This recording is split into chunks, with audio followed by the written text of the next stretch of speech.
Hey, yo, what's up, guys? Your man's Bob Smack Blue.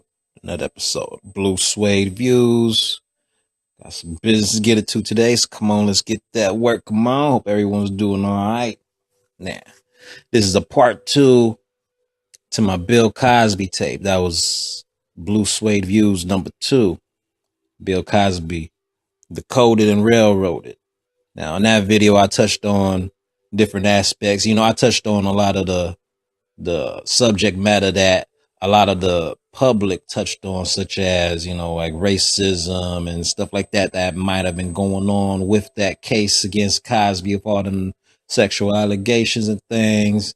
A lot of women, that Me Too movement kind of like pushed it forward to make sure that there's some kind of justice was served, and all of this is just like, this is just part of the script because the real deal is it was just a straight up land grab.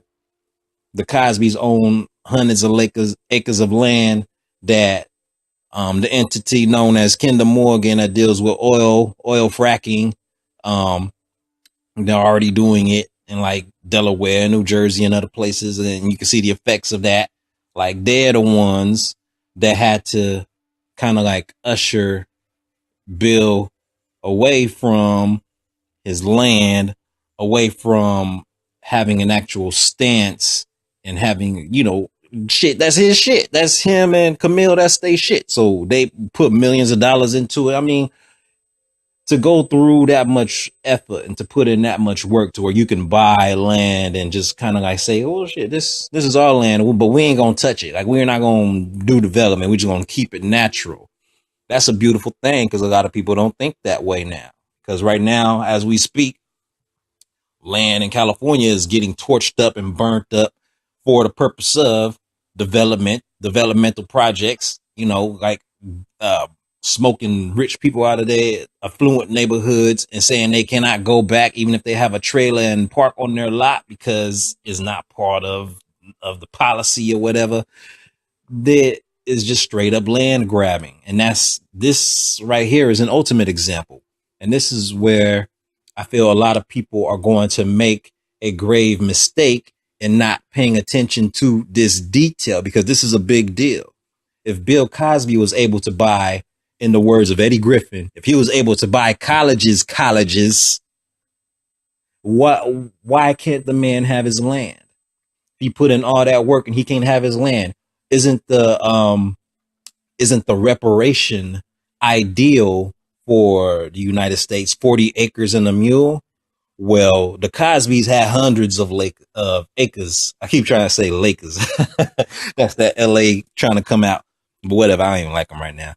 Uh, but they bought their own land and kept it as is, and even put some of it with the Franklin Land Trust, so they can look after it on behalf of them. I mean, I'm like, it's beautiful, like to have your own land, to buy it, to actually buy it. It wasn't given to them. They bought the land and to preserve it as is, just to enjoy the nature of it.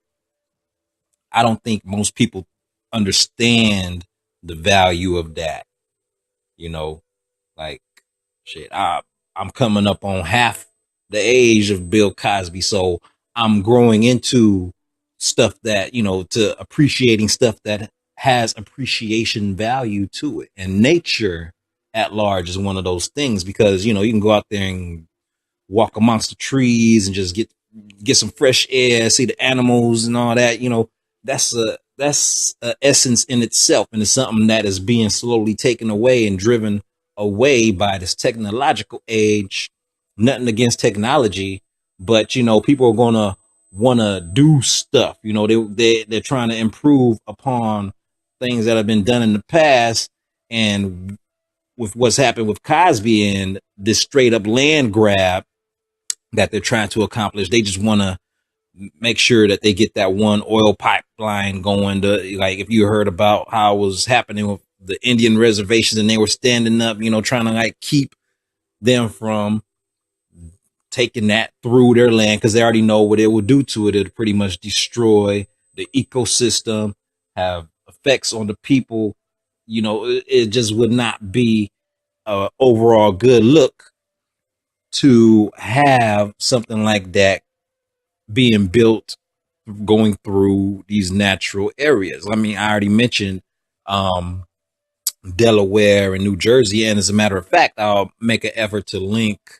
the article that I read written by Camille Cosby back in 2014 when she was expressing her grievance for the fact that there were companies coming and trying to pretty much bogart their way into getting these oil development projects going, because there's hundreds of millions of dollars at stake, and they want to fulfill their obligations to their shareholders and things like that. So they were standing up for what they have, for what they put in their work to acquire, and it was pretty much taken away. And what I feel people don't understand is that if they can do that to Bill, and he bought his land, it wasn't given to him. He had hundreds of acres in a 1,000 mules, and they're pretty much taking all of that from him, and it's stuff that came out of his pocket. What's to stop them from doing that to anybody? Like anybody, like who else is on the level of a Bill Cosby that can say that they have acres and acres of land? It kind of reminds me of this show that I'm watching on Netflix. It's called Ozark, and like no spoilers, or anything, but there's a family that owns acres of land. And the episode I just watched, since I'm catching up on it, like in the second season, this episode I just watched involved trying to convince this one family that has a farm and everything, and they own a whole bunch of acres, along a riverbed, like a river trail there in Ozark, Missouri, like trying to convince them to give up their land for developmental projects. And in this episode, they're not having it. Like they just said, nah, we are not interested in doing that. So it's almost like a push and pull going on there. But I can see how stuff like that becomes a big deal when it comes to business, wanting to get business done. That was a very good example, just in that one episode of showing me how that stuff goes when it comes to owning stuff like land, and the fallacy of believing that you own anything here in the States, that you own it, that you bought it, is yours, can't no one take it away from you. Well, they took Bill Cosby's freedom to get a foothold on his land, pretty much one foot on his neck, the other foot on his land, trying to just pretty much take it over. And that's some bullshit for anybody who's not looking into these details and want to still scrutinize some shit that went on decades ago, or some stuff that probably never ever happened. Because if it like, just logically speaking, if you're going to get violated by anybody, it shouldn't matter who it is. You need to stand up for yourself then and there. Like, I ain't gonna wait no 30, 40 years to be like, oh yeah, well shit, I got beat up by this one. Like, fuck that. And shit. Like, it just don't work that way. I'm sorry if I'm profane, but that's just how I feel. Overall, the summary of this all is Bill Cosby was railroaded for his land, and they might try to go after Camille next because they both own this land. If they take him out, it won't be hard to get to her, because that they are each other's support system. And people need to keep a close eye on this as it continues to develop, and see what else happens. To see if they actually get hold of this man's land that he put his own millions of dollars into, to own, to preserve, to keep as is, for the sake of nature. So that's what I'm going to say on that. That's my part 2. If there's a part 3, it will be coming in the future. But this pretty much covers another piece to that Bill Cosby puzzle. So on that note, I'm just go ahead and cut it off here. Like, comment, subscribe. Just hit me up. All right. Boss Mac Blue over and out. Catch you next time.